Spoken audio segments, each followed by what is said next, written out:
We are on our way. Sound is coming through. Perfect. This is the Leadership Podcast, and we study leaders. This is episode 252, featuring Margaret Heffernan. Boy, did I screw that up. How did I screw that up? We're gonna take two, Jim. Take two. All right. It's just because we're so nervous with you, Margaret. That'd be ridiculous. No, it doesn't happen often that we screw up, but hey, No. it happens. All right, Jim.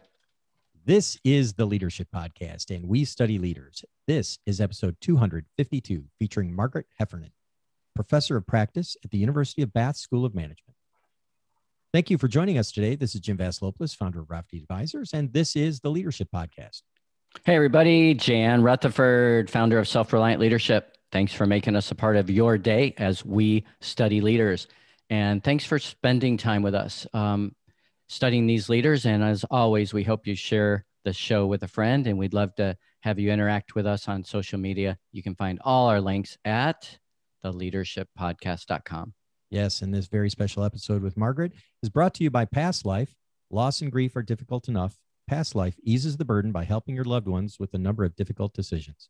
Learn more at past-life.com and use the discount code DUTY. Yep. And today our special guest is Margaret Heffernan.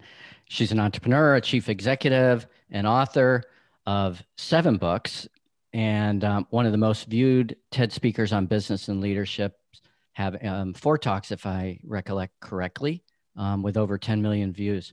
And one of the things in her bio that I love is she's acutely aware that leaders need external input in order to understand what is happening inside their organizations, outside in the marketplace, and the strategic fit or conflict between the two. And what's interesting, I think, about Margaret is she was born in Texas, raised in the Netherlands, lives in the UK, has worked in the US, graduated from Cambridge, honorary doctorate. And the 7 books are the most recent, we'll talk about the most today, is Uncharted, How to Navigate the Future, The Naked Truth, Women on Top, A Bigger Prize, Beyond Measure, and How She Does It. And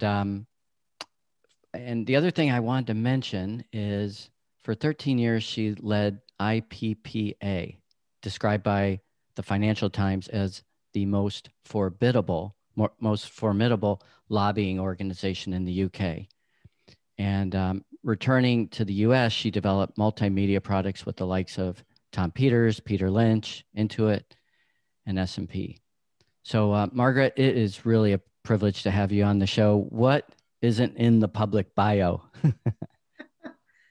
Oh gosh, lots and lots isn't in the public bio, I suppose. I mean, I think what never turns up in bios is the why.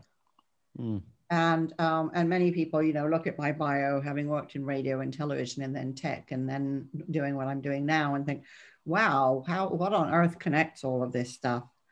And I think, the simple answer is that every organization I've worked for, every organization I've set up and run, has been one that required a very, very high level of creativity. And I think on some level, most organizations do, but certainly radio, television, writing, media, publishing, technology, all absolutely depend on it for their lifeblood. And I think I just discovered at some point along the line, because I definitely didn't know this when I began, that it turned out I was quite good working with extremely creative people. Many people find very creative people quite difficult to work with. I find them absolutely delightful to work with. And so that's really what's led me from one space to another. I think software engineers are deeply creative. I've worked with some of the greatest actors, writers, musicians in the world. Obviously, they're fantastically creative. Their openness, their curiosity, their discipline, and their fearlessness are really qualities that make me want to get up in the morning. Yeah, interesting, discipline and fearlessness.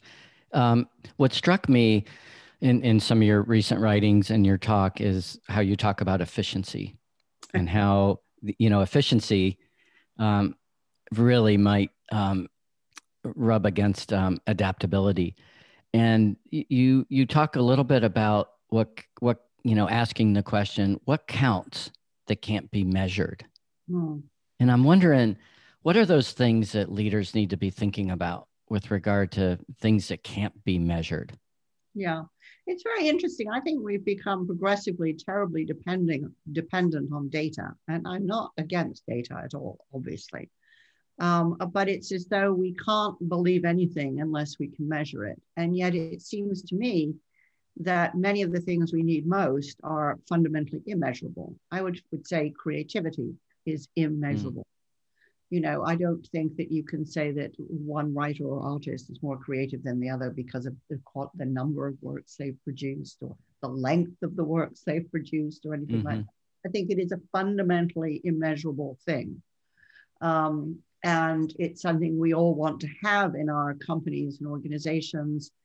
And we don't really know how to identify it in human beings. We have all sorts of heuristics, but actually, I think creative people when you start working with them, and uncreative people when you start working with them.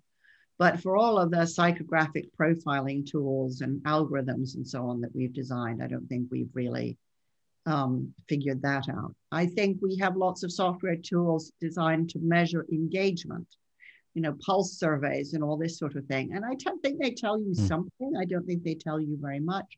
And they will not tell you anything of the caliber of insight you'll get from a face-to-face conversation with somebody working with you. Yeah. What struck me in reviewing your work, in this hypothesis I have running, I'd love to run it by you. And that is, the modern world, everything is about efficiency. And we talk about, you talk a lot about complex problems and solving those and being adaptable. And to me, you can't do that by being efficient and going fast. So much of what you're talking about in creativity is about slowing down. And so I'm wondering if, part of this is really fundamentally changing the environment in which we work and how we work. Well, I wish it were. I think it isn't, at least not to the degree that it needs to. Efficiency has clearly been the dominant ethic in business since the Industrial Revolution, right? Bigger, faster, cheaper. Scale, scale, scale, scale. And that's absolutely fine in an environment where most things are pretty predictable, where things repeat themselves, where you can really see all the sources of impact and influence. But now we live in quite a complex world where we can't see everything that has an influence over the things we make or the success of them in the marketplace, however much data we have. And we absolutely can't predict all kinds of things, not least pandemics. Although some people are kind of boasting that they predicted them, anybody can predict a pandemic in the sense that they're always happening, or epidemics are always happening. But since every epidemic is different, there's no profile. You can say there'll be an epidemic and you'll be right, but you can't say when it will break out, where it will break out, or what the pathogen will be. And the same is true, for example, of finance. The Bank of England was much mocked, but I think deserved to be much respected when it said, we know there will be financial crises in the future. We know there will be banking crises in the future. We can't say where they're going to break out or what will trigger them, but we know that they will happen. So there is an innate complexity in the world which makes much unpredictable. And so what that means is that we have to have a little bit of humility and recognize we can see a lot. Of course, we can collect more data about more stuff than any other generation in history. But that doesn't mean we know everything. We do not know everything. And things like pandemics will come apparently out of nowhere and really change everything. The same is true of climate change. We know climate change is real. We don't know exactly which places are going to freeze over, which places are going to catch on fire, and which agricultural crops are going to be underwater next year. So we have to have a much more adaptable mindset. And we also have to have resources for adaptation. So, one of the kind of tragically appropriate illustrations of this was the degree to which many, many governments in the developed world, at least, had stripped back all of their pandemic planning on the grounds that we don't want to waste money on something that's never going to happen. Which is why when the coronavirus suddenly hit, we didn't have the number of critical care beds. We didn't have the right equipment. We didn't have the right materials. We didn't have all the expertise that we needed. And we only kind of cobbled it together through some kind of very clunky global collaborations. So I think what all of this means is that while there are certainly areas of all businesses that can and should still be run for efficiency, there is also a critical component in any organization that cannot be, that has to think about preparedness rather than planning. Yeah. You've got my mind racing this morning, and I'm enjoying this. And part of it is because you've raised a couple juxtapositions that I think are most people wouldn't. You're marrying up discipline with creativity, which I think a lot of times people don't put those two together. And you've spoken about curiosity, which, just for your reference and for our listeners who've been listening a long time, it's like the number one thing we found with leaders. The common thread is this like insatiable curiosity. But you've also married up, let's say, humility and predictability in a way, because we talk about, let's say, being, predictable. Yet we live in this world where everyone wants to be social media superstar. Everyone wants to be like known as the expert. We live in an age of the expert, and humility does not go well with that. Right. How do we, as a society, a broad set of broad thinkers here, we're going to have some discussion today, deal with these juxtapositions that, you have eloquently kind of explained, but seem to get lost as soon as, the coffee gets put down and we go back to work? I think that's right. I mean, I think most human beings are, certainly have a capacity for creativity, although I think there's a lot we do to people in our education system and our management ethos that restricts that creativity and makes a lot of it shrivel up. So I think we have the capacity for curiosity, which often gets blunted over time. But I am very struck when I think of some of the leaders I've worked with and met who I'm most impressed by. You are exactly, as you say, Jim, they are exactly curious. So almost the first thing they will say, classic question from Satya Nadella, it's essentially, what can you tell me that I don't know? Tell me how you're thinking about productivity. It's so important, productivity, and we're still trying to get our heads around it. What should we be paying attention to? What shouldn't we be paying attention to? What are those really important signs of engagement, that we're not thinking about? And I think, we're so keen to control things that we reduce them in our own heads. And as we reduce them in our own heads, we often we become quite blind to some of the most dominant forces at work. We start thinking of people only as workers and not as people who have lives, even though many of their best ideas will come from outside of work. So I think I think we have to, especially in an age of uncertainty, we have to get very comfortable with these paradoxes, that it's possible to be very, very knowledgeable and humble. It's possible to be really curious and disciplined. It's almost all the artists I've ever worked with are deeply creative and highly, highly disciplined.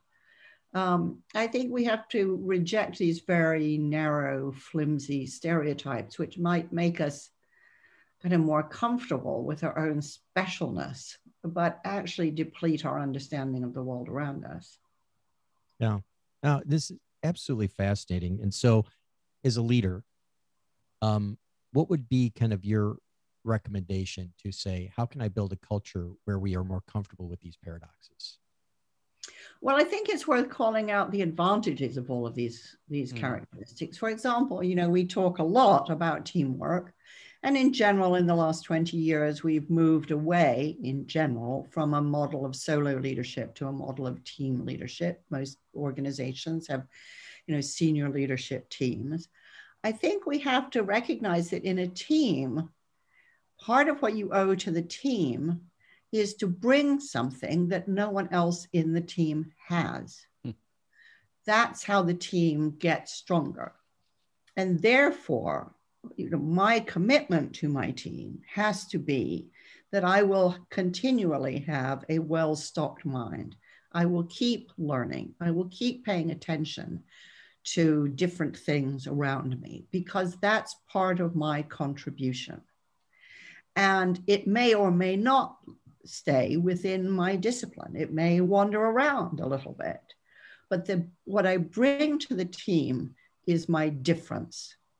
If Jim and Jan and I all know the same stuff, you only need one of us.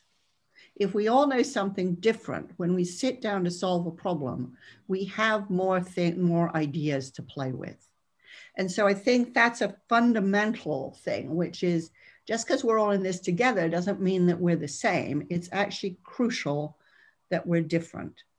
And equally, as much as we trust and respect each other, we need to be able to argue with each other, because that's how we get the best out of each other.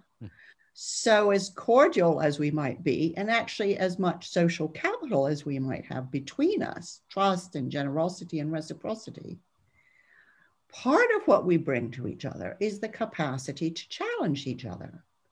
And this is not the opposite of collegiality. In fact, a good argument absolutely is a gift. It's saying, I take your idea or your proposal seriously enough that I really want to test it and stretch it. And I want to think, can I help to make it better? But I also want to make sure for us collectively that it is absolutely the best that we can do. To the degree that I say, Jim, I think that's a great idea, and that's it, I haven't contributed a thing. I mean, it might feel nice for you, but actually, I don't think it should feel nice. It should be, well, has she even read it? Has she even thought about it? The contribution is the sign of respect, even if the contribution is a question that you can't answer and it makes you think again. Love that. Yeah. When you talk about social capital, one of the things that strikes me is you talk about it's what happens between people. And you just described that in your answer to Jim. So what does a team need to do from two perspectives? One, from an environmental perspective, the organization, and then individually, those responsibilities to develop that creative tension, that, that special sauce that happens between people. Well, I think teams do, first of all, have to invest quite a lot of time in getting to know one another, and to learn to respect what it is that each person contributes. Not in the sense of typecasting, but thinking, okay, so there are certain things that other people are always going to be much better at than I am. And I will always want their input, from that perspective. So getting to know each other is crucial. Working together for a long period of time tends to make teams better. This kind of fetish with changing teams around all the time, with the idea that this refreshes people. All the research shows that it doesn't work. If you need a refresh, adding one person will probably be enough. But really working on the relationship so that there is that high level of trust, which means that when I challenge you, you understand that I'm still on your side, that this is not an act of aggression.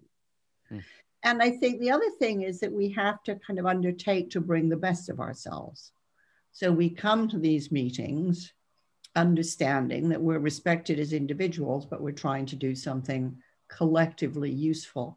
Some of that's about negotiating territory.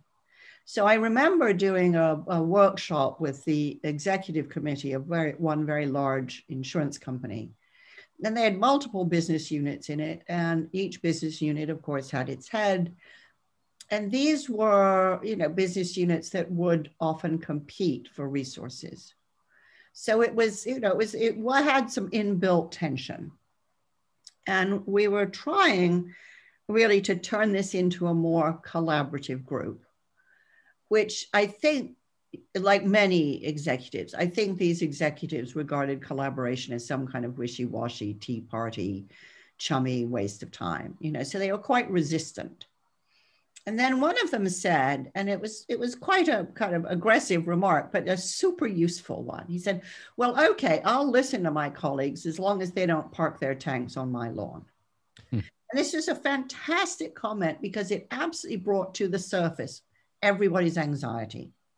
I'm afraid if we go down this collaboration road, they're going to try to start running my business unit. And what we did is we negotiated that everybody could contribute their views on the business plan, for example, of that business unit.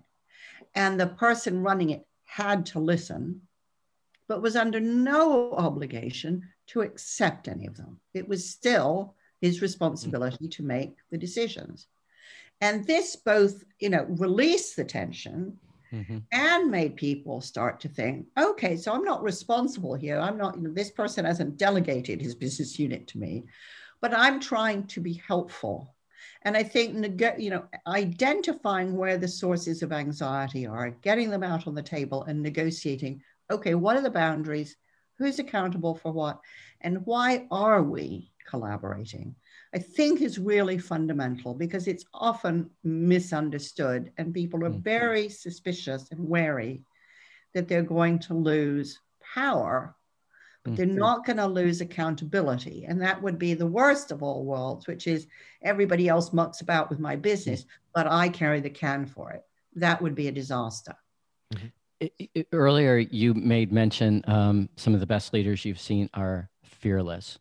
And what struck me in your response just now is that so many of the things that are behind those behaviors that aren't helpful are insecurity and fear. So how does an organization make sure that, it's a safe place, that and a team develops that environment where it's safe and there isn't that fear and that insecurity? Well, it's a wonderful question because, of course, there are organizations that deliberately instill fear. And one of the kind of most, the management fetish that most demonstrated that is the love of forced ranking. Right? Forced ranking instills fear. And many people used to think, and some still do think, that, well, if everybody's a little frightened, then they'll work better. It's very well understood neurologically that the more frightened I am, the less I can think, and definitely the less creatively I can think. Yes. So having some sense that actually, there is safety if you're challenging and you're challenging in a way that is for the good of the business, it's fine. And actually not challenging, kind of sitting back and letting stuff happen, is the opposite. That's not the way that you're going to get ahead. It's not the way that you're going to earn the respect of your colleagues. And I think everybody talks about this. I think most people don't believe them. Most leaders aren't believed when they say it. Yeah. And that's partly because very few people have had an experience of working in an organization where it was safe to bring up issues and concerns. Many people come from families where it wasn't safe to talk about, dad's drinking or, mom's bad driving or whatever.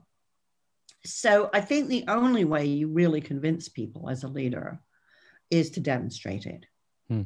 And I think one of the advantages I had when I was running my tech companies in Boston was that I had people who had worked with me for a long time, and they would regularly challenge me in meetings, and newer people could see that this was not a problem, that not only were they not penalized for it, but it actually led to some very, very productive conversations.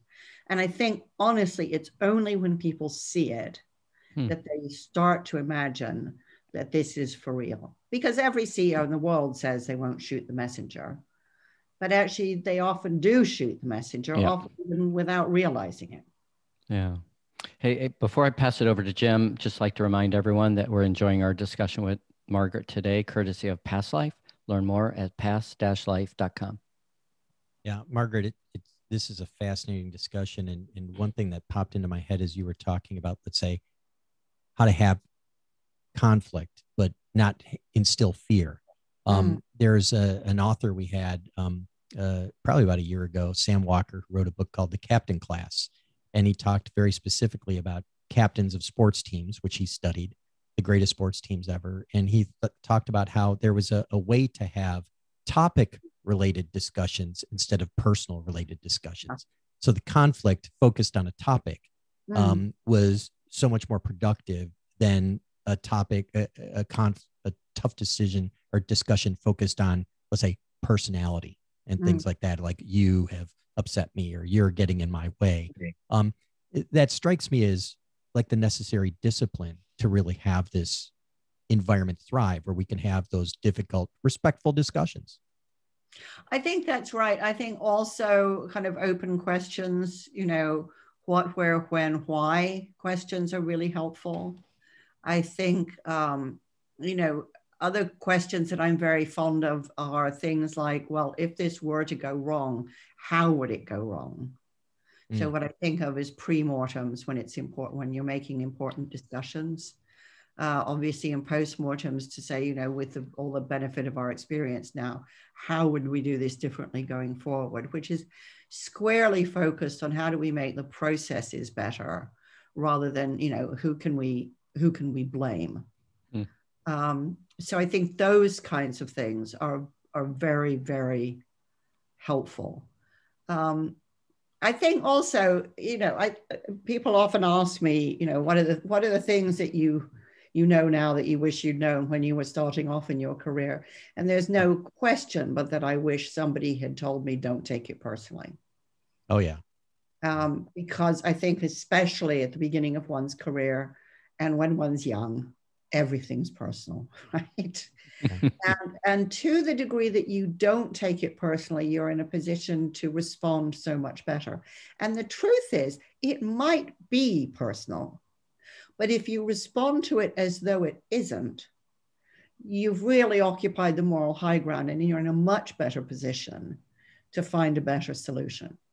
Yeah. You almost sound like you're, out there preaching Stoic philosophy, because that's really the tenets of Stoic philosophy. So it's fascinating how all these things connect. And, I even connect this up with, let's say, a discussion we had with a gentleman by the name of Chris Payton, who talks about the discipline the military has with decision-making and how they learn and doing, let's say, the red team and the blue team, and how they challenge, let's say, here's what we think will be successful. And then they have another team that's trying to decide, here's how you're not going to be successful. And these are, once again, we're using the word disciplines to force ourselves to have, let's say, a more purified discussion, a richer discussion. And I've done some work in the intelligence community with kind of red teaming and blue teaming. And, there, what you'll do often with live intelligence is you'll give the same info to two different teams and see how they work with it. And one of the things that routinely happens is that one will jump into action and the other will sit around for a while as everybody gets to know each other. And the teams that sit around for a while getting to know each other, who do we have around the table? What's the skills, experiences, languages, that kind of thing. But they invest some time in really getting to know each other as individuals. Those teams almost invariably do better. And even you can, I've seen situations where they load the dice where, the other team will get more live information. And so even more information doesn't add up to the huge advantage of people really knowing each other and how different people in the team think. Yeah, this is fascinating. And I think the element of feedback is so important in helping us make better decisions. And a lot of times, another element that I think is important in helping us make better decisions is modeling. And so you've got some experience with TV production and putting things in front of people. We live in a world right now where there is just an absolute huge amount of reality television that models the exact wrong behaviors of teaming. Yeah. Because we take a look at what you just said, like that doesn't happen in reality television. No. It's geared to showing us the worst ways to team. Yeah. How do we combat that? Well, a lot of the reality television, is just horribly manipulative. And it's not real at all, right? You should call it manipulative television instead of reality television. But I think what it's done is it's really developed what I call, the super chicken culture, where everybody is really trying to be top of the pecking order. Mm-hmm. I think there's a great deal in our culture and a great deal in our educational system that exacerbates this. And what I think is so interesting, you know, I wrote a whole book on this subject called A Bigger Prize about the downsides of competitive cultures. And what you discover is hyper-competitive people generally do very poorly in life. And they do poorly in life because they don't make friends. They don't have allies. They generally don't fit into networks. So they're generally isolated from where the information flow is. And I remember once when I was at the BBC, and because I had this rather mixed blessing of a reputation of being very good at training and managing very creative people, I often used to get sent a lot of trainees. And one of them was a young mathematician from Oxford who definitely thought he was the bee's knees. And, you know, really decided when he was making his first film that he was going to show everybody what a genius he was. And the consequence of that was he alienated everybody. I mean, you know, award-winning cinematographers and people like that who were working with him to help him. And I remember, and you know, the film was a fiasco. A lot of it had to be reshot. And when it was all over, I sat down and kind of explained to him where I thought, you know, he had gone wrong. And he turned to me and he said, well, Margaret, one day when I'm as old as you are, maybe I'll be as nice as you are. At which point I thought, well, to hell with you. I'm not wasting any more time. But, you know, the really interesting thing was I ran into him about 20 years later. And he had gone from production company to production company. And at first, everybody had been kind of dazzled by what he'd done, which had mostly been salvaged, as his first film was, by other people. And then after the experience of working with him on a single project, they didn't want to work with him again because it extracted too high a cost on everybody around him. And it was a perfect example of, you know, somebody thinking they were a superstar, acting like a superstar, and alienating everybody who could have made him a superstar. Yeah. Great story. Well, yeah. You say most leaders, most effective leaders are outstanding conveners, better chosen for their skepticism and curiosity than their confidence, more similar to artists and engineers. What has to change with the way that we develop leaders? Well, I think they need to learn to listen better. I once had a fantastic mentoring client, a very, very brilliant and lovely guy who was super smart. And, you know, he would go into meetings and the meetings would be convened to solve hard problems. And he'd go into it really determined to land his solution, which typically he did because he usually had pretty good solutions. But of course, this profoundly disabled the people around him. And so one day I said, so you have to promise me the next meeting you go into, you are not going to say a word. Mm-hmm. And he looked at me like this was some kind of newfangled torture. But, you know, he was a good guy and he, you know, said he'd do his homework. So he went into the next meeting and he didn't say a word. And I talked to him about it afterwards and said, so what happened? And he said, well, it was definitely strange because I could tell that people were kind of expecting me to have the answer. And what happened when you didn't have the answer? Well, then they started trying to find the answer themselves. And what happened then? Well, they came up with some really good answers I'd never thought of.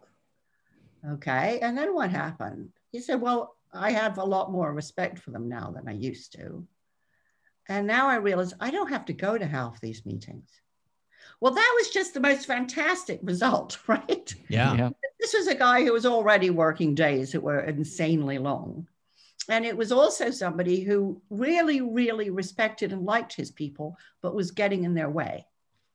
And I think it was the seminal experience in his working life because he just took off after that. And he'd already been outstanding, you know, but this gave him a secret weapon, which was shut up and listen. Yeah. And I think it's something, I mean, I work with a number of CEOs who get stuck in this bind where everybody's so used to them having the answer that they stop thinking. And the CEOs are frustrated because they want better answers than their own, but they don't know how to get them. And often the answer is just shut up and listen. Yeah. Just ask questions. You know, the power of convening is knowing who to have in the room and knowing the questions to ask. And those are the two most important aspects of leadership. Yeah. And letting things run so that answers emerge instead of going in with some preconceived answer and making sure you hit everybody over the head with it so that they'll all just cave in. Yeah. Well, to me, this goes back to efficiency, because, you know, the why behind why are you a bad listener? And I'm totally guilty of this, is you want expedience. You want things to move efficiently, move along, because there's a million other things to do. And it's just quicker if someone comes in and I just make the decision rather than just slow down, ask questions, let them come to the answer. So, I mean, do you see it that way, that, you know, that's what we're fighting again? Well, I think some of it's about our love of speed, which I think when I was a CEO, I really loved doing things fast. And, you know, and it may just be age, but I have a lot more respect for reflection these days. I'm very conscious that very often after a meeting, I have better ideas than I had in the meeting. So I think speed is important in certain circumstances, but I'm not at all persuaded that doing everything as fast as humanly possible is the best way of doing everything. Right. So again, I think a real leadership skill is thinking about what do we need to do fast and what actually will be better if we do it slowly. There doesn't need to be a single cadence about working life. You know, different things require a different pace. Yeah. Once again, so very interesting, and especially now, and after having 251 episodes before this that we've recorded, like the common themes that just come out time and time again. You've outlined how the world has moved from being complicated to complex, and your outlook is still one of optimism. So how do you reconcile the contingencies with the need for some level of predictability?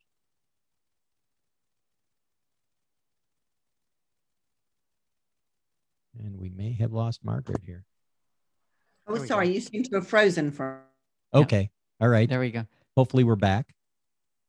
Go ahead and Margaret, can you hear me? Oh, we lost her. No, I'm here. Okay, great. All right. It's that darn cable under the ocean. Yeah, I know. Fun. Yeah. So it's over the cloud. A whale just swam over it. Yeah.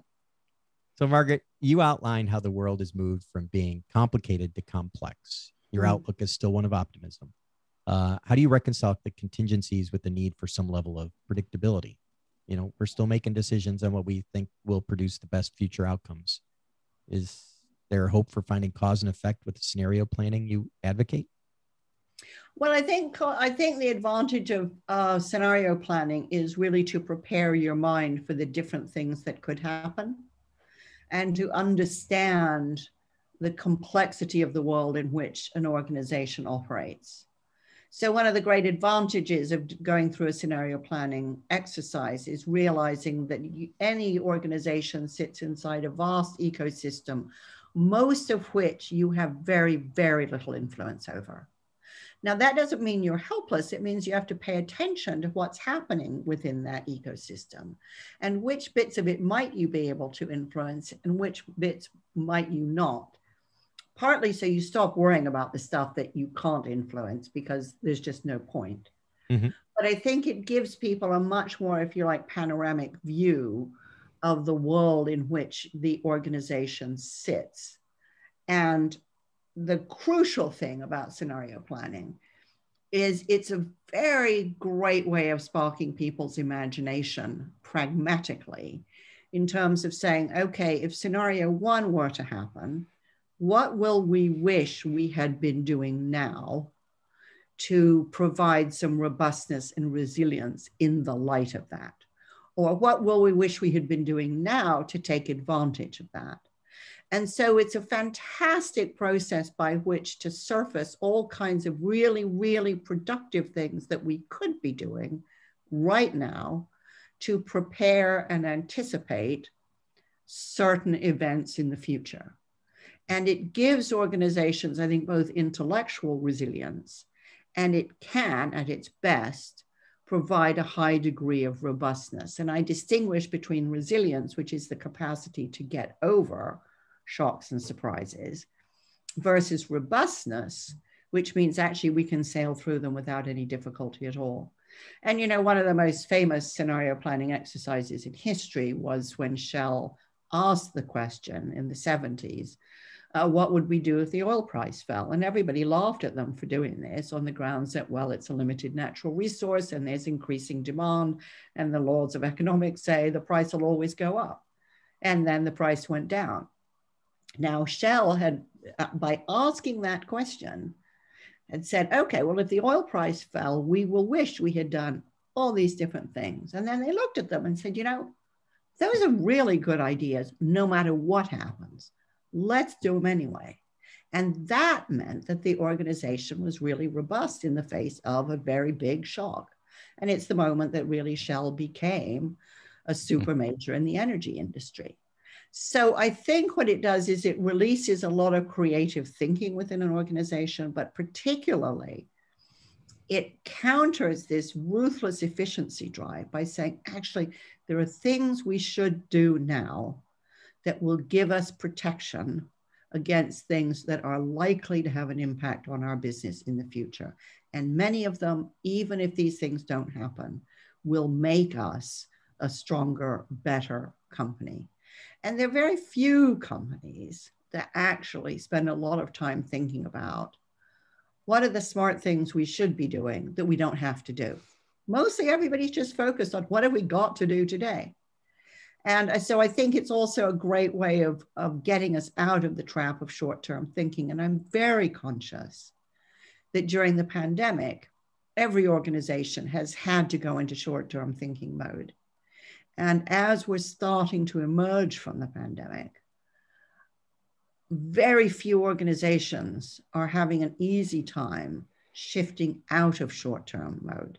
Mm-hmm. Partly because short-term thinking is fantastically validating. You do something, it's useful, it works, that's great. But actually now we're heading into a very difficult phase. This is not going to be a happy ending to the movie like the end of a war where everybody goes out on the street, has a party, waves flags, dances in the street, and so on.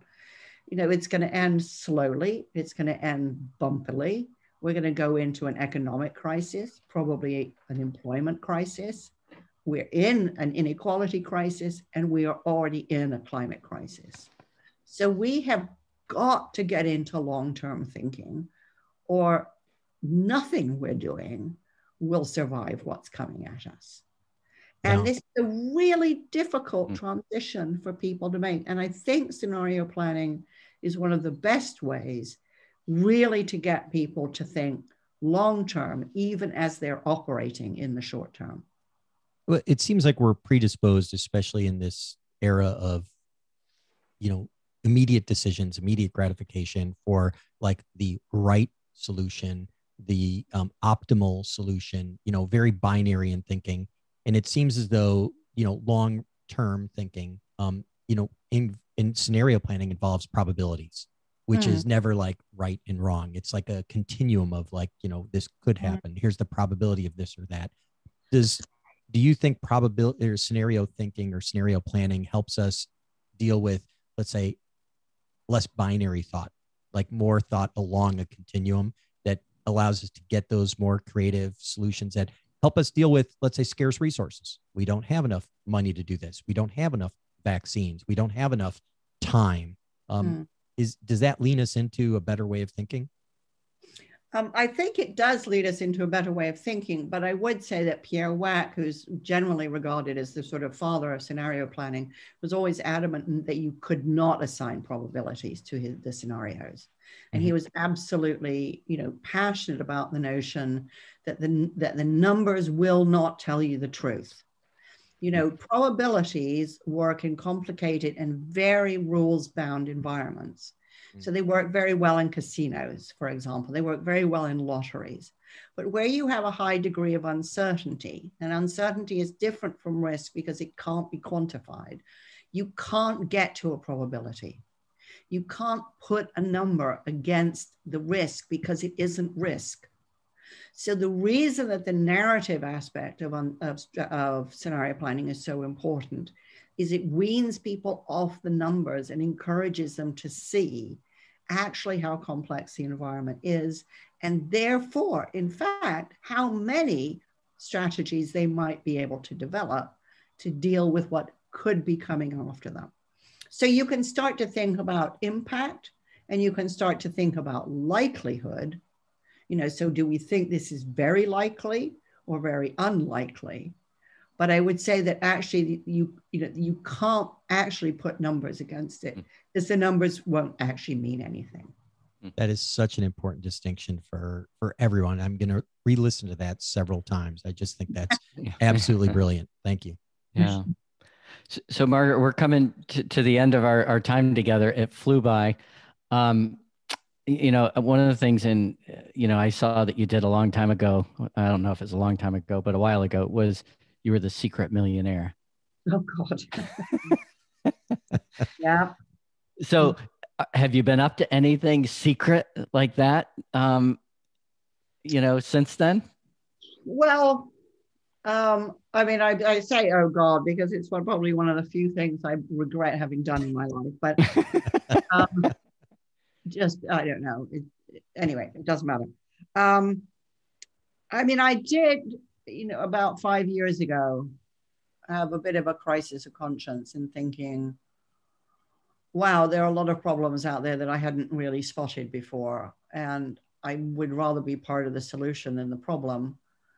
And I started to think about, okay, but where do you intervene? There's so many things that need help.